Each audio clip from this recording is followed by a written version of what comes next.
Welcome to the show. My name is Charlton with Big C. This is Charlton and Big C Sports coming to you worldwide on the iHeartRadio network. Today is a beautiful, happy Friday, and I want to say we're on the iHeartRadio network, the #1 network in the United States of America, and Big C Sports has been voted the #1 sports show in the universe, according to Big C and them good old boys down south. Bienvenidos to all of our listeners in Latin America. We know that you follow Big C Sports. Also, I want to say across the pond in London, England, as well as Paris, France, thank you for following the Big C Sports Show. And also, you know I love you good old boys from Canada. And I think I'm so confident I can hit 2 lines. I'm going to try it. Whoa, Canada. Man, Big C, I think I choked. You know how they tell you got to prepare? I thought I had it figured out, but I tried to do it without a teleprompter. I know how the guys at ESPN feel now, but there's still no one I love more than you good old boys down south in the land of the free, in the home of the brave. Big C, how's it going for you good old boys down south?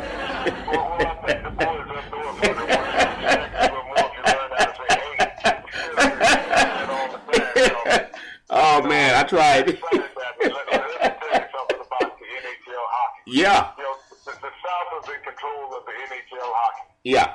Last night, the Nashville Predators. When you think about Nashville, you know, none of the good old boys down there. Oh, yeah. Knocked off the Chicago Blackhawks. You know, one of the original 6 of the NHL. You know, eliminated them in 4 games. Yeah. So when we talk about true hockey hotbeds, everything is coming to the South. The North is kind of losing, so, you know, to knock out the Blackhawks for the 2nd year in a row in the first round after winning the Stanley Cup just a couple years ago, it has been a formidable feat for, you know, opposing teams. And Nashville was an 8 seed and Chicago was a 1 seed, Charles. Yeah, and that's wonderful, Big C. A lot of good things are happening all over the world of sports. It's funny, I heard you say them good old boys because I keep hearing that all over the network now, them good old boys. It just cracks me up, Big C.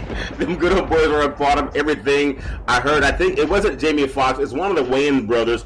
He was on a program with Big Boy, and they were talking about the good old boys in Hollywood and how they do business. But we've been talking about good old boys for the past year on iHeartRadio, Big C. I just want to say today is a beautiful, beautiful April the 21st, 2017, and everybody is having a great time here in California. You know, I love having a great program, Big C and Big C Sports. I also want to say that today's program is sponsored by your Northern California Cadillac dealers, home of the all-new Cadillac Escalade, the standard of the world. And when you go by and test drive yours, tell them that Charlton and Big C sent you. Guess who else likes the Escalade, Big C? It's a guy named Bruno Mars. He performed at several Super Bowls. That guy, he's very talented. He's also iHeartRadio. But he had a song and it said, "Jump in the Cadillac, girl, let's put some miles on it." I'm not going to try to sing it as well as he, but Big C, your thoughts on the Escalade, Big C?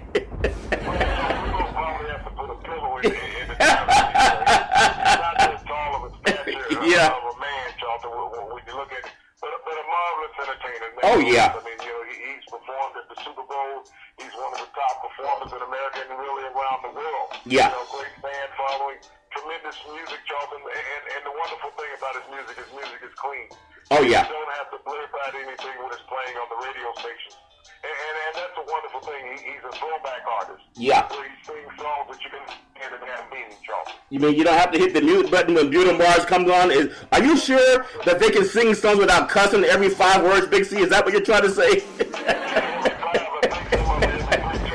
Okay, that's so funny. But that good old boy, Bruno Mars, said jump in the Cadillac, put some miles on it. I knew it wasn't your Escalade because his was clean. It wasn't all muddy, Big C. He tends to show a little bit more respect for the standard of the world. But I also want to say, you know, as far as Big C Sports, we reach all over the world. We have so many things coming. But I do want to pay homage to one of the most beautiful women in the world that I actually met today. Her name is Anna.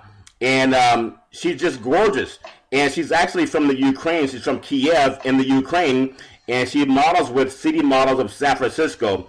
And just to appreciate, she's not only beautiful, she's very intelligent. She's going to be hosting a show over in New York City coming up this spring. So congratulations to that, Anna. And going to have you around as a Big C Sports model as well. Reach out to Big C Sports on the iHeartRadio network every Monday through Friday between 5 and 6 o'clock p.m. Pacific Standard Time, worldwide on the iHeartRadio network.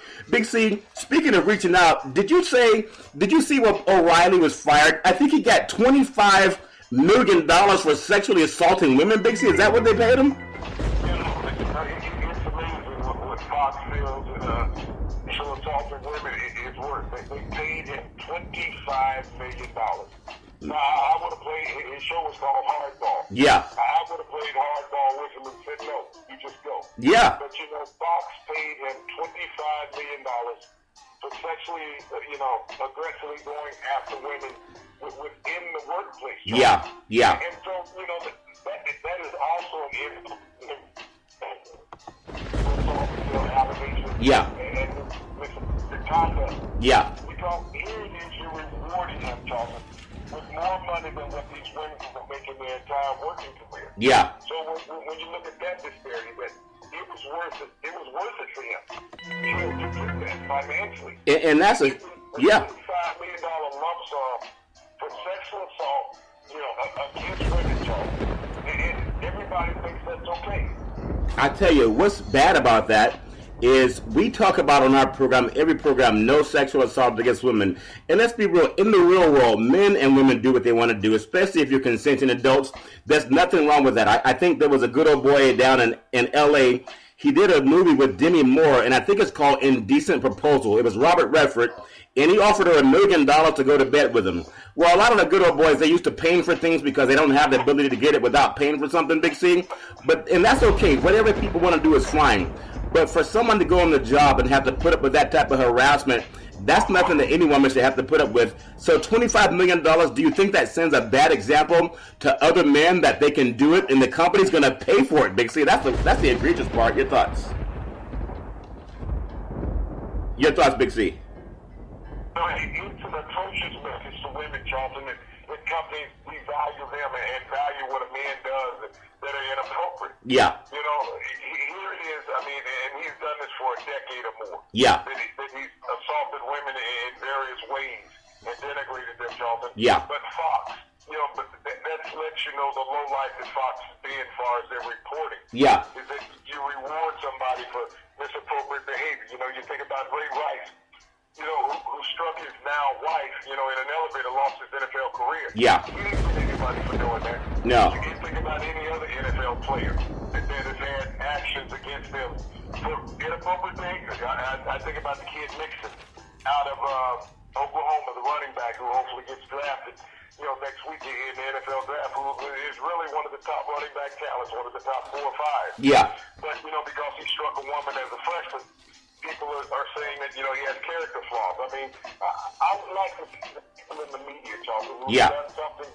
inappropriate over time. We know how inappropriate Bill Riley has been throughout his career. Yeah. But I'd like to see the others, the drug addicts and the other offenders, the guys who have gone out and paid for a female company in the evening, Charlie, when they're on the road doing whatever they're doing. Yeah. So, when they sit there and it's like Jesus said, he without sin cast the first stone. There'd be nobody. I know I've sinned in my life. I got yeah, yeah. Yeah.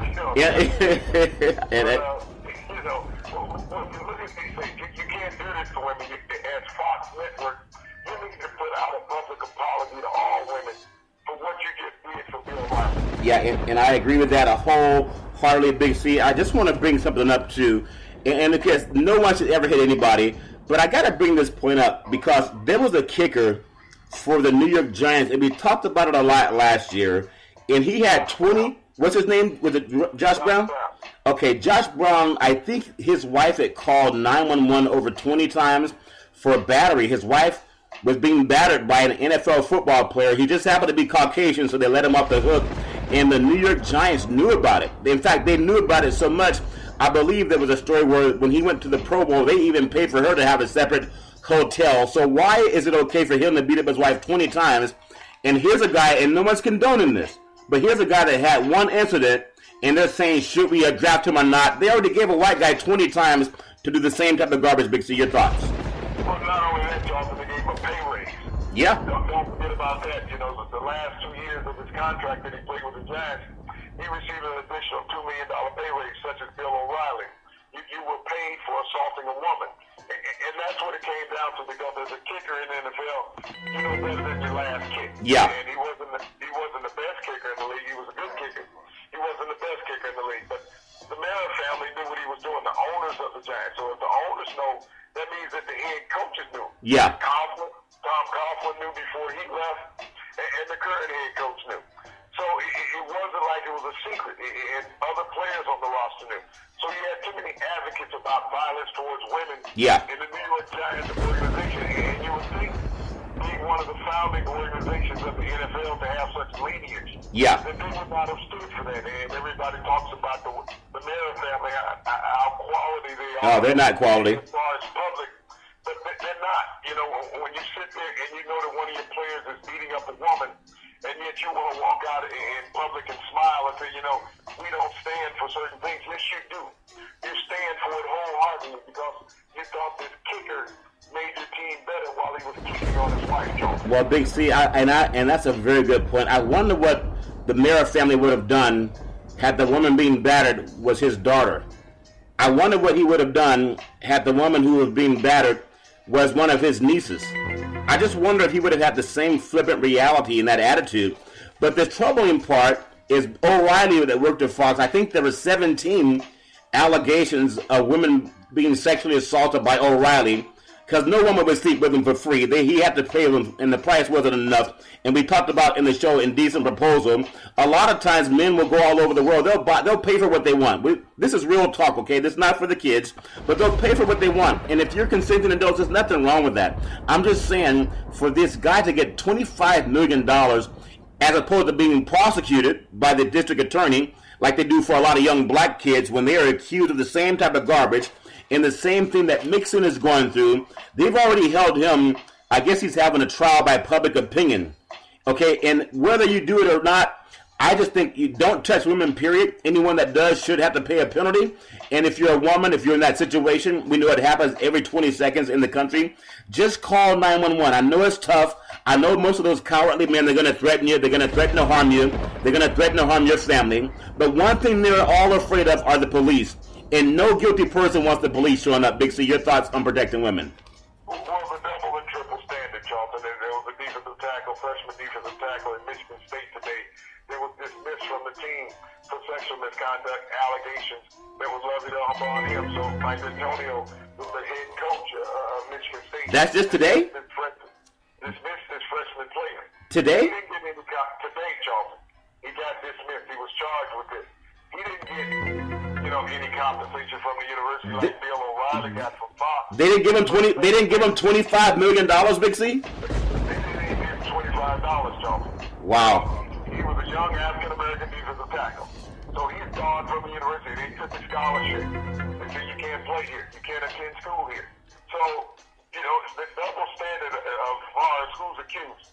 This was one allegation, Charlton. Yeah. Not 15 like Bill O'Reilly. One allegation. Yeah. So Bill O'Reilly can get 15 chances to do this, even with women coming forth, testifying, doing depositions, Yeah. all of it. Yeah. And the thing that showed me his cowardice, okay, his true cowardice, is that he would not make a public appearance on television to rebuke these allegations, Charlton. No. He just took the low road, took the $25 million, and would disappear probably in some brothel somewhere, Charlton, for a long time, like Lamar Odom did. Yeah, and the egregious part about that, and we touched on it earlier too, but I think it's worth repeating, that Donald Trump, the President of the United States, the 45th President of the United States, he had the lack of character to come out and say, before O'Reilly was fired, that he believes Bill O'Reilly and that these women are just trying to seek an advantage. Maybe they're trying to get some money out of it or whatever.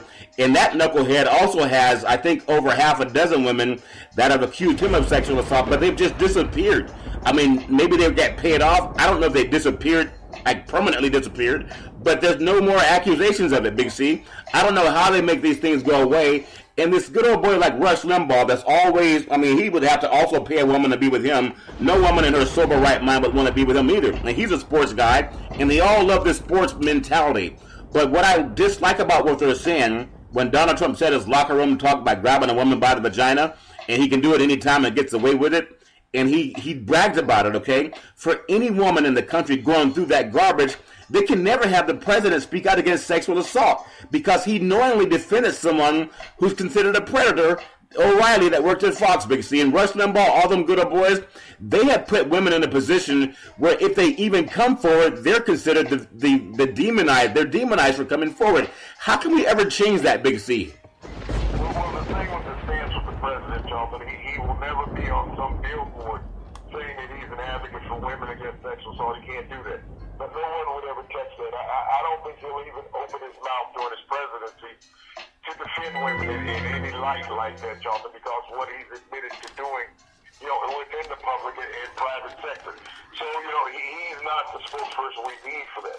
But when we talk about protecting women, Jonathan, we got to protect them from athletes. We got to protect them from the general public. Yeah. And no one has the right to put themselves in that position against a woman and saying that she's in agreement to it. Yeah. She is not. Because if she was agreeing, she would have told you. Yeah. When she says no means no. Little kids understand that no means no. Yeah. So as an adult, if you're so stupid that you don't understand what the letters N and O mean, Charlton, then you really need help. You're that person that they need to institutionalize. Well, I agree with, yeah. Go out and hurt and harm women, Charlton, is a heinous crime. Yeah, and I agree with that. To see that wholeheartedly. And we have to, when we have ESPN and Fox, don't just talk about it for 2 minutes and then you're gone to the next story about who won a game. We'll do it every program. If we can end assault on even just one person, because it might be somebody who's listening that you love, okay? Just when you think, okay, we heard it already, for the women that go through it, Big C Sports will always bring it up because hopefully we can change the culture for what we can do with men that do that garbage. And I just want to say, keep your head up and just call 911. Big C, in the world of sports, in the world of the NBA, if you think about a player who's had kind of a truculent relationship with the media, and every team he's been a part of is Rajon Rondo. Now, here's a guy that has a championship ring when he played for the Celtics. He also played for the Sacramento Kings, and they kind of ran him out of town because he was kind of a knucklehead here, had kind of a similar experience when he was playing down in Dallas. Well, some more bad news for him is that I think he's injured. He's out for the rest of the season. What happened with Rajon Rondo, Big C? Well, Charlton, he broke a bone in his hand, and so he's going to be out 17 weeks in the form of man. Yeah. But, this is really going to hurt the flow of the Bulls' offense, Charles, and the defense. Yeah. But when you look at Rondo, everybody's talking about Westbrook and Hart, but here it is, he's averaging basically a triple-double here in the playoffs. Oh, yeah. And so that's a huge chunk of the offense and defense that the Bulls are going to lose. We've seen Rondo when he was in championship scenarios with Boston. Yeah. How he commands the floor. He is fearless in going to the glass. He was Russell Westbrook before Russell Westbrook. Yeah. He may not shoot as much. Yeah. He can command the ball, Charlton, but Chicago has played phenomenal. They have a 2-0 lead in a series that everybody thought that they would be down 2-0. Yeah, so yeah. You can't count a team out. When we talk about the playoffs, this is the real time of the year, and when you look at the teams that are down, it's not shocking. It's just the playoffs, Charlton. Yeah, and that's a very good point, Big C. Another great athlete. I mean, we wish Rondo well, but another great athlete. He has one of the most difficult names to say in the world of sports, but Giannis Antetokounmpo, okay? That guy reminds me of a Magic Johnson with a little bit of Kareem Abdul-Jabbar in him, and maybe a little bit of Michael Jordan. He's like the moonshine you mix with their favorite Kool-Aid, and the good old boys can't get enough of it. He is such a great athlete. He's a young player, but he has Milwaukee up on Toronto, and they'll probably eliminate Toronto. They're just they're a young team, Big C. That's the scary thing about Milwaukee. They're young, they're in a small media market, so they don't get the same kind of coverage as if they were in Chicago or New York or Los Angeles. But just your thoughts on Milwaukee. Are they that good, or is just Toronto kind of giving up on the thing, Big C? Your thoughts? Charlton, their team is playing with house money. Like if you were to go to Las Vegas and you get big the first night, you go to your room, you put all your money in your shoe. Did you have a camera? Hold on, Big C. Did you have a camera in my shoe? Did you have a camera in my? I couldn't find my shoes last time I went to Las Vegas. I said, what in the world? Who would come and take my shoes? I had gold jewelry on the counter. Everything was there but my shoes. Were you the one that took my shoes, Big C? That's what Milwaukee's doing. Yeah. You look at Giannis and his teammates. It's a young team. Yeah. But you got to also understand that they have somebody who has a floor presence. Yeah. Coaching the team. And that's Jason Kidd, Charlton. Yeah. Jason Kidd understands the game. So by having this young team, and having Jason Kidd, who's known as a forger for about 2 decades Oh, yeah. in the NBA, understands the game. And so he can bring the game down to that level. Yeah. That's what a lot of people on the outside don't understand. They overlook the guy that you have on the bench. And Jason Kidd has done a wonderful job in molding these young players, Charlton, Yeah. to make them what they are. But, Giannis, everybody's trying to figure out who to compare him against.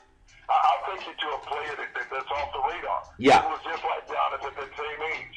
And that's Tracy McGrady, Charlton. Oh, yeah.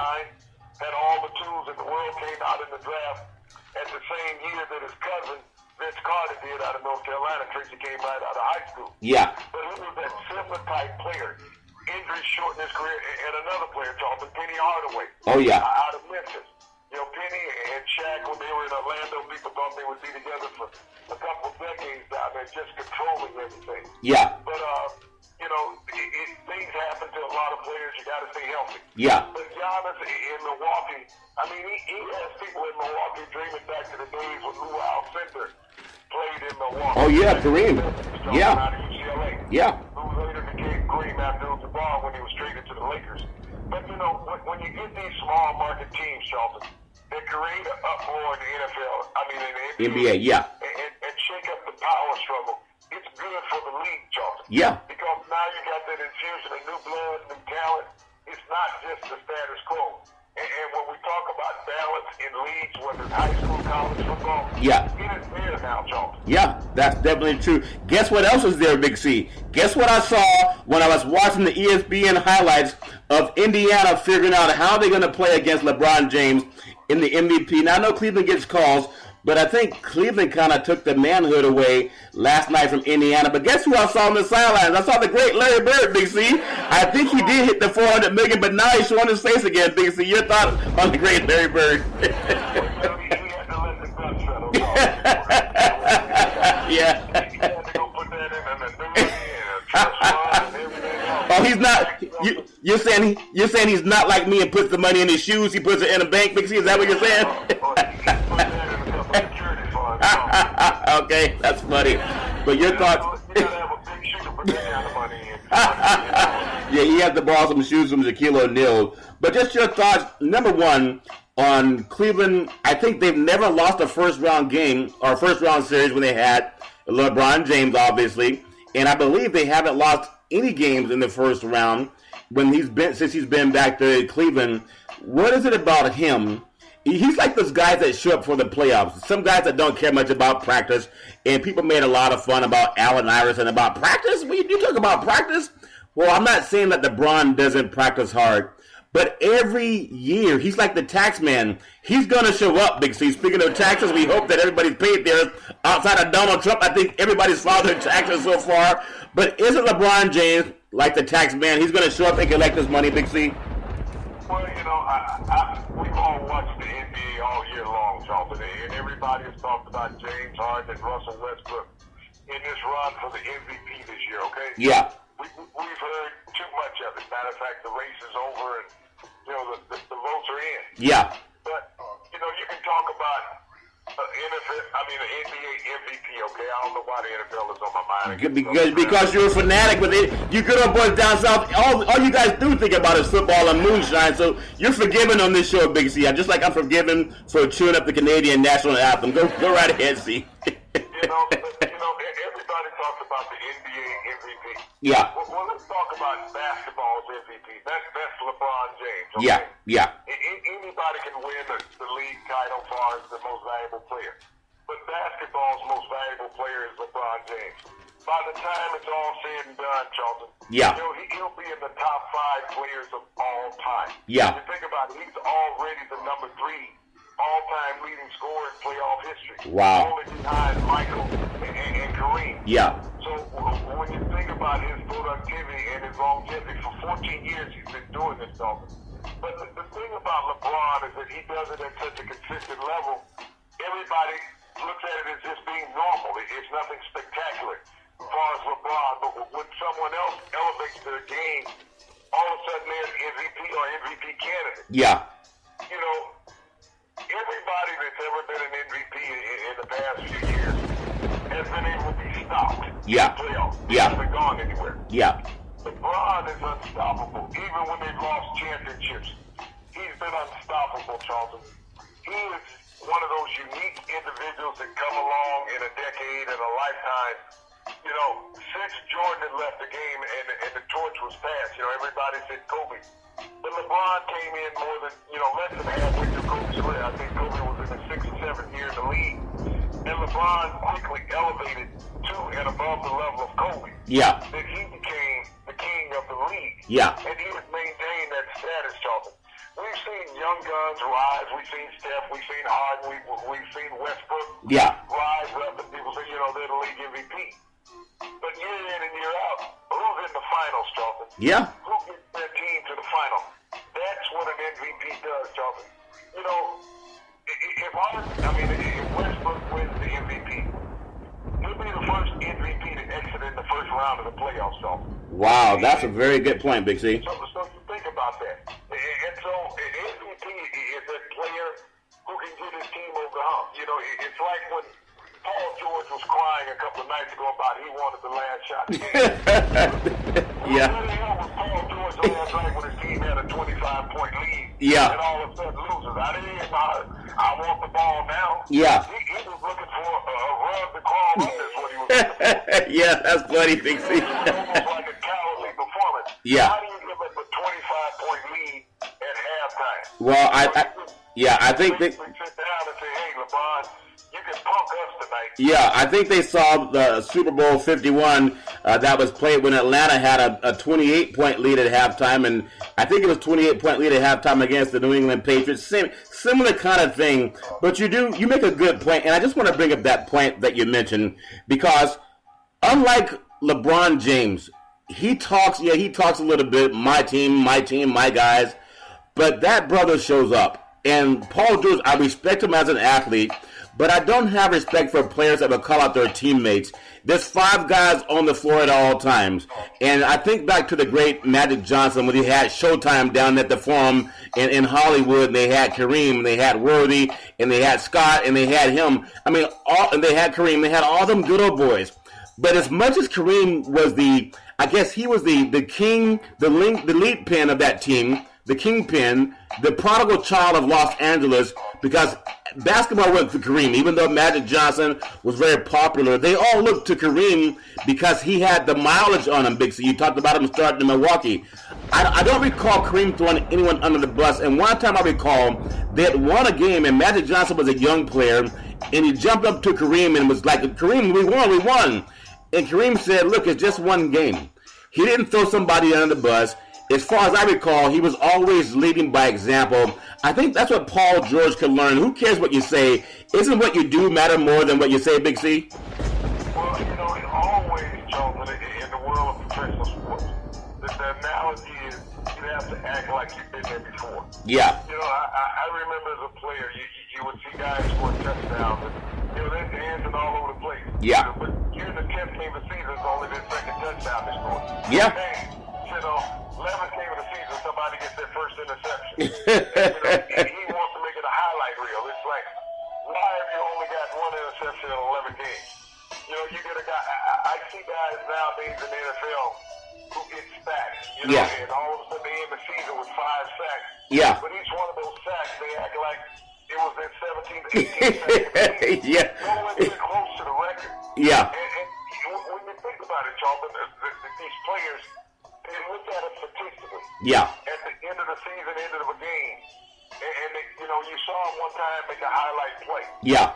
Why is it only one time during the game that you see that?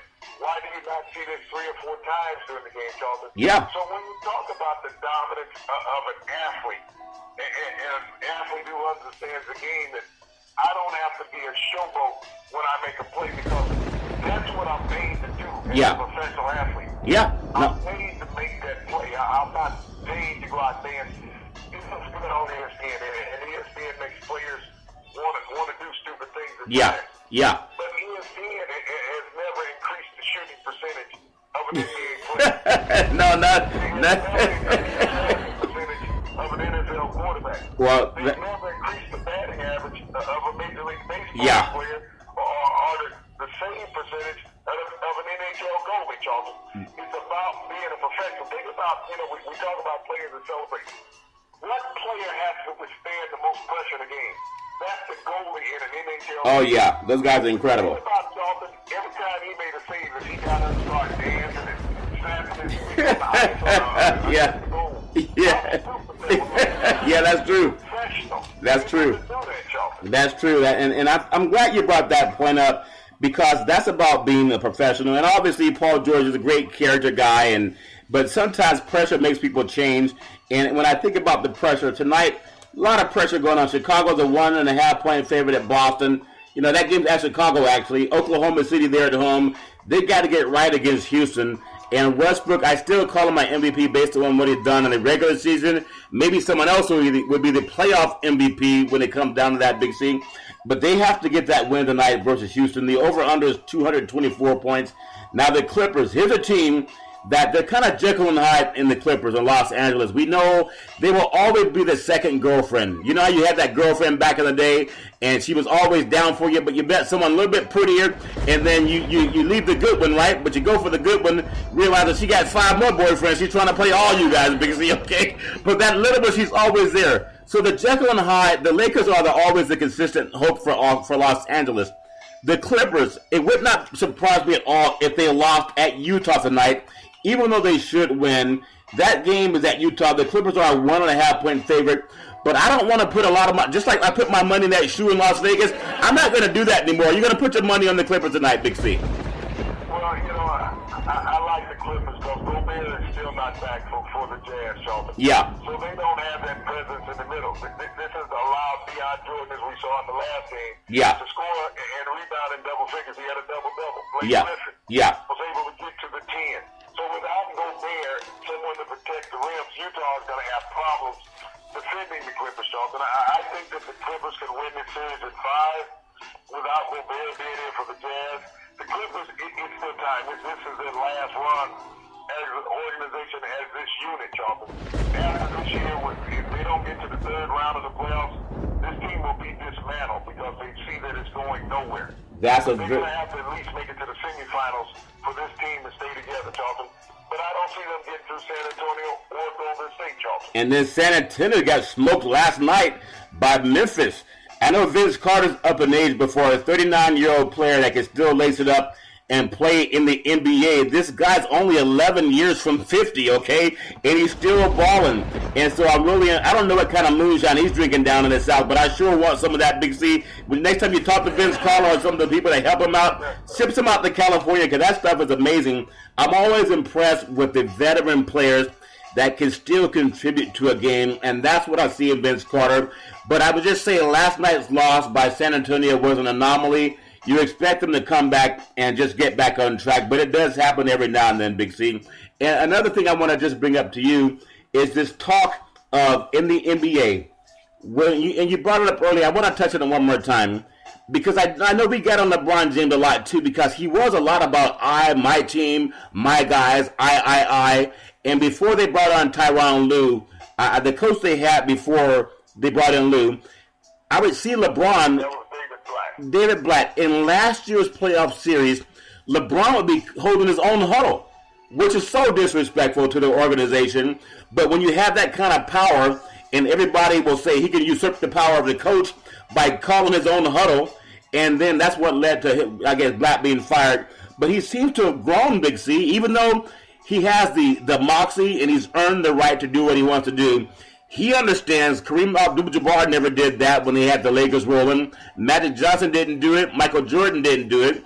He had the chance to learn, so he's still learning. Your thoughts on him maturing, if that's even possible, with his success, Big C, your thoughts? Well, you think about it. He did 4 years of college, and he's only been a 10-year NBA veteran. Yeah. Okay? So it was a different learning curve for Kobe Bryant, different learning curve for LeBron James. Yeah. When you think about these young guys who became superstars and pillars of the NBA, it took some time. But LeBron, unlike Kobe, did not have that other superstar on the roster to help maturate him, Charlton, during the early part of his career. The ball was put in his court from day one. Yeah. This is yours, and you have to do this. And so his learning process was a little different than other players. Yeah. But, like I said, about him being an MVP, is that you have to nitpick at the little things with LeBron, okay? Yeah. Stuff that's going on that's really not a part of the game. Yeah. In any sport, Charlton, what matters that happens out on the field. Yeah. When you're dissecting what's going on the sideline, on the bench, then you're not focused as a broadcaster enough to explain the game to the listener at home. Yeah. That while you should be breaking down and analyzing what has occurred, you're sitting there talking about what's going on in the huddle on the sideline. Yeah. Now, when you see a broadcast game on television, Charlton, yeah, especially in the NBA, and unless somebody has the NFL, the NBA package like you have, yeah, where you get all the games, yeah, right. You got to get some of that mud off of your antenna, Big C, from the Escalade when you pull it up in the mansion down there in the good old boy South, Big C. So, when you get that type of stuff, that you get too in depth about what's occurring during a performance, Charlton. Yeah. I care less about what's going on during the halftime and timeout. That's generally why television goes to commercial. Yeah. But because these broadcasters don't know how to break down the game, they sit there, they're talking heads. They're not basketball knowledgeable. They're just talkers. Yeah. They can't sit there and give you the Hubie Brown nuances of a basketball. Oh, he's amazing. Or the Doug Collins, nuances of a basketball game. That when you sit there, you feel like a first grader. Yeah. Because they're giving you all of what you need. That's true. These young guys, Charlton, are out there, and it's like, well, when I played, we did this and we did that. You haven't educated me why they broke down a defense or why they were able to set up certain plays consistently against a defense. Yeah. That's what I get about from those older gentlemen, Charlton. And we don't get that. So we hear about what LeBron is doing on the bench against the coach. And I don't know if he is against the coach, but sometimes when you have players like LeBron, we've seen it with Kobe, we've seen it with other great players in the past, even when Pat Riley was coaching. He didn't always run into the huddle. He stood to the side. Magic ran the show. Yeah. A lot of times in L.A. Yeah. So we've seen great players. Allen Iverson did in Philadelphia with Larry Brown, as great a basketball mind as there was. Yeah. Rick Barry did it years ago with Al Adams in Golden State. So it's nothing new, Charlton. Yeah. It's nothing new. It's just you have young broadcasters who, without a teleprompter or producer in their ear, can't explain to you the nuances of the game. It's like me trying to do the Canadian national anthem, Big C, so I definitely understand. I want to say that sports is a billion-dollar industry, and boys and girls sports is the foundation of this billion-dollar industry, and every athletic event needs sports insurance. We do athletic and event insurance through Big C Sports, through Ben and Mark. We're in all 50 states in the United States of America, and we're even around the globe. So if you need athletic insurance, whether you're a pro team, a collegiate team, or a high school team, or even your mom and pop soccer leagues, reach out to Big C Sports through Ben and Mark on the iHeartRadio network, and we can get you covered. Big C, another thing just to touch base on, because you talked about LeBron and him being able to mature. I mean, obviously, every athlete goes through that, and every broadcaster has to go through it also. Just want to touch a little bit on the NHL and what's going on with that. Montreal and the New York Rangers, they're tied at 2. Ottawa's up 3-1 over Boston. Toronto and Washington, they're also tied at 2. And then Pittsburgh has a 3-1 series lead over Columbus. In the Western Conference, Nashville has a 3-0 lead over Chicago. St. Louis has a 3-1 lead over Minnesota. Anaheim's 4-0 over Calgary, got rid of them. And then Edmonton's tied at 2 against San Jose. One of the things I want to talk about that's near and dear to your heart, as much as all of the sports that you love covering, I want to talk about some of the quarterback prospects that they're calling the top 10 for the NFL draft. And I know last year they had so many players that talked about Carson Wentz and Jared Goff, Wentz out of North Dakota State and Goff out of Cal Berkeley, and they really did not have that great of a year. Now, this year, of all people, I would just think of anyone that's going to be considered a first-round NFL pick, it would be the kid that played football for the team that won the national championship last year, and that would be Clemson, Big C. But Deshaun Watson, they still have him as the number 2 guy. Why is he not number 1 when he's the only quarterback that has played the national championship game the last 2 years, Big C? Your thoughts? Well, John, even on some boards, he's down as low as number 3. Really? And you wonder what the knock is against Deshaun Watson other than he's the black winner. Yeah. And that is bothering a lot of people. They get this kid, Mitch Trubisky, out of North Carolina. Yeah. A one-year starter who went 8-5. Now, that's not blowing anybody's doors off. No. 8-5, okay? And they're saying that he's the best thing out there. Yeah. Now, if you look at the last 5 years in the NFL draft, Tom, and you look at white quarterbacks that were taken in the first round, Yeah. which one of them has made the playoffs? Wow. I mean, and I'm not being racist or anything like that. The white quarterback taken in the first round in the last 5 years, those 6 years really, Yeah. back to Blaine Gabbert, has made the playoffs in the NFL. I mean, you look around and they don't. And so you got guys who don't want to give up on the status quo. Is that this white guy is the next great franchise quarterback? When you look at quarterbacks that are there in the playoffs, none of them have done it. Yeah. But when you think about what Russell Wilson did, Yeah. he was a third-round draft pick. You think about what Dak Prescott did last year, a fourth-round draft pick. Yeah. Colin Kaepernick a couple of years ago, and he was a second-round draft pick. The draft experts said even when they were drafted that they were a reach and a project. Yeah. Okay? Yeah. They were a reach and a project. These white guys were franchise quarterbacks. These are the cornerstones, the pillars of your franchise that you build the team around. Yeah. Okay? You're building the team around high draft picks because that's what they're getting you every year is another high draft pick. So when do you cut bait? You know, I look at Blake Bortles. Yeah, go right ahead. See, Blake Bortles? Yeah, he was the good can't-miss, Charles. Yeah. Number one overall in Jacksonville. He can't miss. He can't miss getting intercepted. That's what he can't miss right now. Well, I understand that too. So let me. Johnny Manziel, a number one draft pick, can't stay out of rehab. Yeah. Okay? And they're still trying to get him a job. And Blaine Gabbert, you know, they still kept him in San Francisco and kept Kaepernick, who was 16-4 in a touchdown interception ratio. So when you look around at these quarterbacks, Jonathan, that are going to be saviors, and they can't even save themselves from sitting on the bench. Yeah. How are they going to save a franchise? We saw what Jared Goff did last year. Yeah. You know, he was halfway through the season before he could even find where his uniform was. That's funny. maybe the same people that they say took Tom Brady's uniform are the one that took his. Let me just ask you, just a couple of guys we'll bring up. Some of them they're more well known than others, but there's a kid called Mitch Trubisky out of North Carolina. I don't think North Carolina played the national championship game last year, so maybe they look at certain things more than ability to win, and they put that up there. Yeah. North Carolina plays in the same conference as Clemson, I believe. Yeah. The ACC. Yeah, the ACC. You couldn't beat Deshaun Watson the last 3 years, so what makes you the best quarterback? Well, I guess it depends on who you're listening to. Are you going to believe me or your lion eyes? What does winning have to do with it, Big C? Sometimes you got to go with people you like.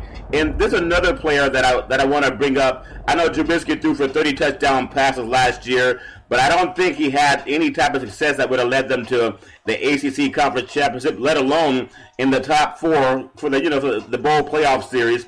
And of course, they did not get to the national championship. There's something about being battle tested, and that's what Deshaun Watson is to me at Clemson. At 6'1", 222 pounds, the Tigers went 28-2 over the last 2 years. 28-2 is an incredible winning percentage, Big C, especially in a conference that has Florida State, which is always one of the top 10 teams in the country. They have to play them twice. They also have to play another school, Georgia Tech, which is a very tough team to defend against the run. We just mentioned how they beat up on North Carolina. Plus, when you get into the playoffs, I think they shut out Ohio State this year, and then he led a miraculous comeback drive to beat Alabama on the last play of the game. Not an interception. Didn't drop the ball like Matt Ryan did in the Super Bowl. Didn't take a sack when they had a fourth down and had to get a first down. Unlike the guy that's making $100 million, Matt Ryan, he's a kid also from the South and played the way even Joe Montana would be proud of, but the pundits want to put him in the back seat. I want to bring up this kid that I know you're kind of high on. His name is Deshaun Kaiser out of Notre Dame, 6'4", 233 pounds.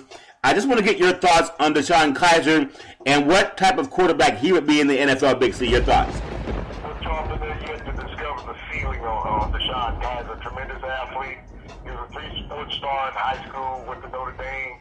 Took over as a redshirt freshman a couple of years ago, Charlton, and had some success. Yeah. He didn't have a great winning percentage. He's more like Trubisky. Yeah. But he has athletic tools, Charlton. When you look at it, he's going to remind you a lot of a Dak Prescott with more speed. Yeah. Same size of player, Charlton. Same type of arm strength. He's a typical black quarterback that has a knock on him. And you try to understand what Mel Kiper and Todd McShay does not see in the African-American quarterbacks. If it was all based on statistics, Charlton. Yeah. The quarterbacks coming out of college. Yeah. It'd be Rick Mahorn, Rick Mahorn out of Texas Tech. Yeah. Kid passed over 5,000 yards. Now you think about that. Wow. How many games did they play in the college football season? Yeah. 13. Yeah. 13, 5,000 yards, okay? Yeah. This guy threw off the bus. When they were getting off the bus, he started. Yeah. So, when you look statistically at all the quarterbacks out there, Yeah. Trubisky, when they talk about pocket presence, I saw Mahomes out of Texas Tech play with a broken ankle. Yeah. Okay? Yeah. So when you talk about toughness, the intangibles, pocket presence, you're going to tell me that the guy with the broken ankle playing during the season is not tougher than the guy that you say that had 1 year as a starter? Yeah. And developed, and his team only won 8 games over all of these other guys, Charlton, that played in bowl games. Yeah. Their careers, okay? Yeah. This is what I don't understand about these experts. Let me. You get these African-American quarterbacks that lead their teams to bowl games, conference championships, Yeah. national championships, Charlton. But they're not good enough to play at the next level. But everybody else around them is. Yeah, and that goes. That's what I don't get. That goes way back to the days of Warren Moon, who played at the University of Washington, led the Huskies to a Rose Bowl. But obviously, there was an image of, let's just be honest, at the level of people who own sports teams, some of them just want to see a white guy at the helm. They made the quarterback the prodigal child of the quarterback of the team. They want the quarterback to be the face of their organization. And I know it's changing. But when I see things like guys that get to national championship games, like the kid out of Carl Jones out of Ohio State a couple of years ago, also beat Alabama, and also Watson that beat Alabama, which is known as a top program in college football over the last 10 years, probably, Big C. But even Warren Moon, they wouldn't draft him. He went to Canada, set records in Canada, came back to the NFL when they finally gave him a chance, and still started to set records, Big C. And that brings me to this question. I know you're down in the good old boys South. And when I say good old boys, some of them good old boys have their underhanded dealings, like in the Trump dynasty, I guess. They do things their way, and they don't care what the law says. But this kid, Joshua Dobbs, out of Tennessee, he's 6'3", 216 pounds. This kid has all the smarts that you need. I believe he studies, he was an aerospace engineer, but I may be right or wrong about that. He was an aerospace engineer in Tennessee, and he graduated in 3 years, Joe. In 3 years, so obviously they're going to try to say he doesn't have the mental capacity to call X's and O's on a football field. But you're down there, you cover the SEC, and I just want to get your thoughts on him because he's not a nationally known quarterback like some of the good old boys that are trying to give you Trubisky out of North Carolina, even though Tennessee was a much better team. What do you think of Dobbs, Big C? For 4 years, Charlton in the SEC, so you saw some of the best defensive players in the country. Yeah. Every week. And so, the Tennessee had a miracle run last year. They had some injuries that knocked them out of contention late in the year. But this was a time to get some of the best defensive players in college, a lot of them. Yeah, Big C, go right ahead, sir. 2 years, Charlton. Yeah. So when you sit there and say that these players can't process the game, and here's a guy who's an aerospace engineer, graduated in 3 years and was working on his doctorate as a senior in college, Charlton. Wow. That's what I don't get, we talk about quarterbacks. Tony Rice was another quarterback in Notre Dame who won a national championship. Yeah, under Lou Holtz, yeah. Drafted in the NFL. Yeah. But look at this, Charlton, in this college bowl playoff series, okay, that they have, that they set up for the big boys to win. Yeah. 2 of the last 3 national championships were won by black quarterbacks, okay? Yeah. 2 of the last 3.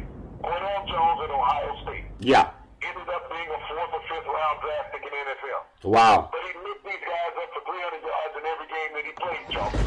In championship 2 playoff games.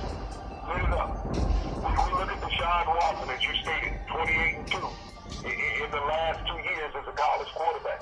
back-to-back appearances in the national championship game. Yeah. He won more games in his last year in college than Jared Goff, last year's overall #1 pick, franchise quarterback by Mel Kiper and Todd McShay. It took him 8 games to find his uniform. Yeah, that's funny. So I'm trying to understand where the experts are. Is it that you don't want to play the young black quarterback money? Yeah. Is that what it comes down to? It has to be. I can't think of it being anything else. They're always good enough to be drafted in the 2nd, 3rd, 4th round, Thompson. Yeah. And end up being NFL starters. You think it's Dak Prescott, Thompson? This young man in Dallas his last year, Thompson, made $1.6 million, leading the Cowboys 13 victories. Wow. He made $1.6 million, okay? Not chump change, but no money compared to NFL quarterbacks. Oh, yeah. Show me any other quarterback in the NFL with as many victories as he had. Only Tom Brady, Johnson. Okay? Yeah. Only Tom Brady. But show me any other playoff quarterback that made less a game than what he made all season with bonuses, Johnson. Yeah, he's working for minimum wage. And Not even minimum wage. yeah. These guys made a game, more in a game than what he made through the entire season and his bonuses, Johnson. That's incredible when you bring that up. And obviously that doesn't make any sense. But we know the way contracts are structured in the game, and that's a lot of what these players have to deal with. I don't know how they can change that, but there's one more thing I want to ask you about. And I know everybody wants to make the young college kid the kid to look at going into next season. You know, I'm a big fan of the West Coast, been following USC football, the Trojans back in the day, and they have a kid by the name of Darnold, and Sam Darnold. Now, Helton's the coach out there, but Sam Darnold obviously had a good year, even though he didn't start the season for the Trojans, but now they're trying to say that he's the guy that's a can't miss. You got to watch all the USC games when the Trojans are playing because of this kid. As a quarterback, he reminds me somewhat of a Matt Barkley. He's very talented, take nothing away from that, but I don't think he's a #1 quarterback in the country. There's still a kid at Louisville that has more athleticism and was up for all the awards coming into last season, Big C, and we saw what he did to Notre Dame. Now, what is it about Sam Darnold, who doesn't have mobility? I mean, he can get around. He's kind of like, he's not even like a John Elway. He's more of your pocket passer. But if you ever need someone to get... Yeah, like Carson Palmer. Are you as high on Darnold? I know you had a great Rose Bowl against Penn State. You're out of the SEC, but what do you think about Darnold, Big C? What do I think about Donald Johnson? Yeah. How many receivers did he lose? Yep. Let's start there. Yeah. How many key talented position players did he lose? Yeah. How many offensive linemen did he lose? This is how you evaluate a quarterback. When you look at Jackson at Louisville, yeah. He has all the skill position players coming back, Johnson. He may have lost one. Yeah. But he has all the key components and so much team speed. Yeah. Now with Donald at USC, they got to figure out who's going to catch the ball. Yeah. Schuster, his big receivers are going to be in the draft. Yeah. A couple others. You had Jackson, who played both ways a lot of times. He's in the draft. Yeah. You lose an offensive tackle, Johnson. So, there's some key components when you have a player who has a tremendous year. How do you replace some players? Yeah. And that's what they're going to have to answer. So, I like the game he played in the Rose Bowl. Yeah. But the Penn State quarterback, Johnson, played just as well. Yeah. Okay? So, it wasn't like he set the world on fire. It was just happened to be the best bowl game other than the national championship game, which really took a backseat to that game because it was, electrifying for 4 entire quarters instead of just a half. Yeah. But, you look at Donald, and the reason why is what we've said during the program. He's a big white kid. Yeah. Okay? Yeah. Even though Lamar Jackson at Louisville is the Heisman Trophy winner, yeah. and should be the favorite going back because he's not losing anything. Bobby Petrino's going to do a tremendous job of surrounding him with talent and letting him be himself. Donald is still growing, okay? Yeah. He had one tremendous game, and in that one tremendous game, it propelled him to the best player in the country. It's almost like a Trubisky thing, Charlton, at North Carolina. Yeah. You win 8 games, all of a sudden, you're the best quarterback out there. Yeah. Okay. A big white quarterback in the NFL, we've seen what has happened to a lot of them lately. Yeah. They're immobile, okay? Yeah. They're shooting targets in the pocket. You got these elite pass rushers in the NFL, and I don't know if Kiper and McShay understands that. that you got these elite pass rushers that can get to you. And ask Matt Ryan in the Super Bowl. Yeah. He was not a mobile quarterback. Right. How many times did he go down? Yeah. Ask Tom Brady in the Super Bowl, who is not a mobile quarterback. How many times did he go down? Yeah. So this is where the game is going. When Lawrence Taylor came into the NFL a couple decades ago, it changed the face of blocking schemes and what a defensive lineman would do. Yeah. Then Lawrence Taylor had Charles Hayes. He had some of the greatest pass rushers, Reggie White. These guys, Richard Dent, they made a difference in what offenses did with quarterbacks. Yeah. We saw teams starting to go to mobile quarterbacks, moving quarterbacks in the pocket, not just being stationary targets. Dan Marino, because he gets rid of the ball so quickly, Yeah. he gets rid away from that. Joe Montana was a mobile quarterback. Steve Young was a mobile quarterback. Yeah. You talked about Warren Moon with the shotgun. He was a mobile quarterback in the pocket. Jim Kelly was mobile in Buffalo. They did not stay stationary. Yeah. Troy Aikman was mobile, Charles. So it changed the face. So that big lumbering quarterback that these guys still pin their hopes on, or Blaine Gabbert, the kids out of Jacksonville, Yeah. Blake Bortles, and even Trubisky coming out. You're hanging your hopes on. Alex Smith was mobile in Kansas City. Yeah. You know, so you got to look at that. The mobility of a quarterback in the NFL, especially with these tremendous defensive players, Charles. Well, Big C, the last thing I want to ask in the final few minutes of the program, Big C Sports on the iHeartRadio network. What a beautiful Friday it is on the 21st of April. The NFL schedule came out today. I'm just going to look at the NFL champs, the New England Patriots. And I don't know if the NFL did them any favors. Of course, they should have. Opposite of what happens in seeding, if you're the number one seed in any sport, oftentimes they give you the easiest schedule to play against, okay? Well, the New England Patriots, we know they've had a lot of success playing in the AFC East. But I just want to get your thoughts in the final few minutes, Big C. When the schedule came out today, I'm looking at them playing Kansas City to open the season on a Thursday, okay? That should be a tough game for them. They're also at New Orleans in week 2. And then they have a probably easier game against Houston. But Houston was a playoff team with a really good defense. And then they have the Carolina Panthers. Now, 3 of their first 4 games are home games. But that's pretty tough to get out in your first week, Big C. The first 4 games, Kansas City, New Orleans, Houston, and Carolina. And then we go to the latter part of the season. They're also playing Atlanta again. I look at them playing at Denver. And then that's followed up with a trip to Mexico City where they play the Oakland Raiders. Is the NFL doing them any justice for winning the Super Bowl, Big C? Your thoughts? Through the first 4 games. Yeah. Yeah. Go right ahead, Big C. I'm having a hard time hearing your microphone. When you look at it, 2 of those first 4 games, Charles, those are teams with quarterback struggles, okay? Yeah. They're not settled at quarterback. And as you went through that ledger there was 3 teams that really don't have a quarterback situation. New Orleans does not have a defense, so that's going to be a huge question mark. Will Carr be healthy 100% with the Raiders? Yeah. You know, hopefully he can avoid injury and come back to where he was last year. When you look at New England is New England. Yeah. They're everybody's Super Bowl when you play them. Yeah. And they come in with an organization with a pat hand. They have a coach who's a keystone. Yeah. They have a quarterback who's not going anywhere for the next few years. Yeah. And you have players who are happy about being there. One of the things as a professional athlete, your ultimate goal is to be able to put on a championship ring. Yeah. And every player that has shown up in New England in the past 12 years, Charlton, felt that they have had a chance to hoist a championship ring. Now, you think about it. Under Tom Brady, they have been to 7 Super Bowls, Charlton, in the last 12 years. Yeah. 7 Super Bowls. An unprecedented number.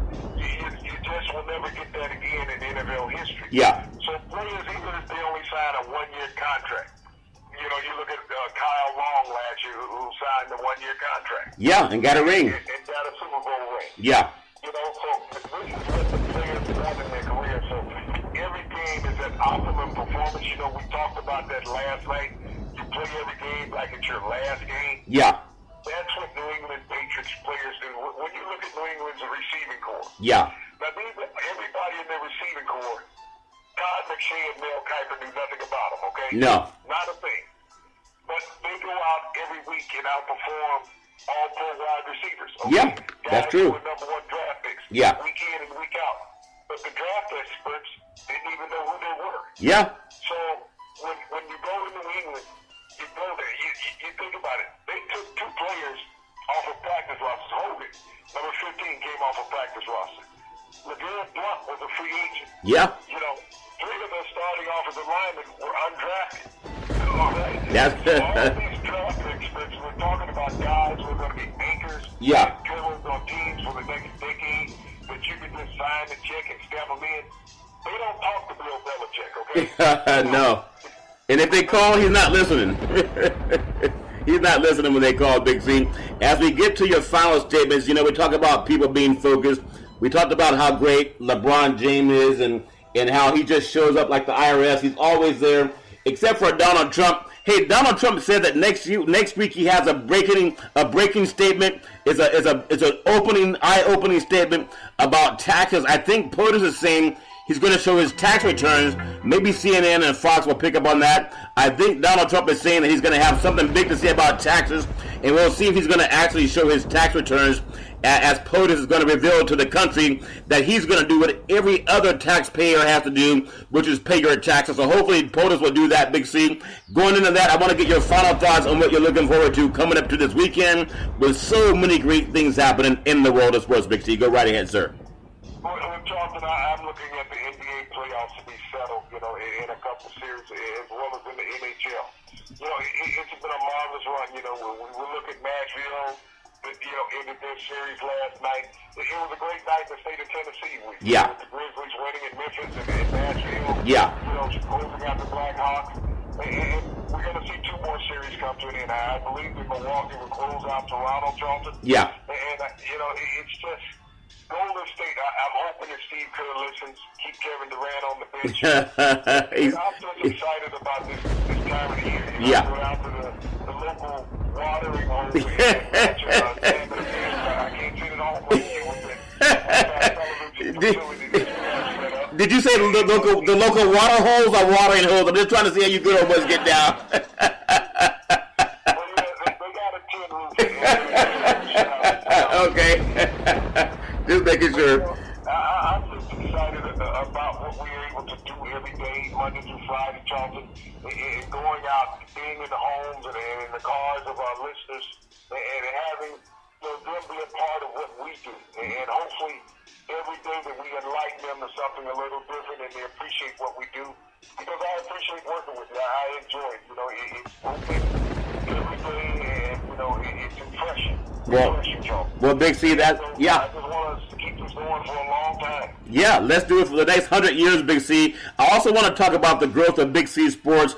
Anna Hedger, which is one of the most beautiful women in the world, and she's actually a model. We talked about that. She grew up in South Africa, okay? And then she lived in the Ukraine. Now she's here in the United States, and she's listening to Big C Sports. That's called Worldwide, and you can also listen to it also every Monday through Friday at 5 o'clock p.m. Pacific Standard Time, worldwide on the iHeartRadio network, the #1 network in the United States of America. And Big C Sports has been voted the #1 sports show in the universe, according to Big C and them good old boys down south. I want to always tell you, as we always do, Big C, there's never any excuse for domestic violence, never any excuse for sexual assault, whether it's Donald Trump or Bill O'Reilly. If you're a woman going through that garbage, just call 911. Don't even think about the threats. Call 911. You shouldn't have to go through that garbage all on your own. And as we always tell you on every program, we thank you. We appreciate you, and we hope that you have a super fantastic day.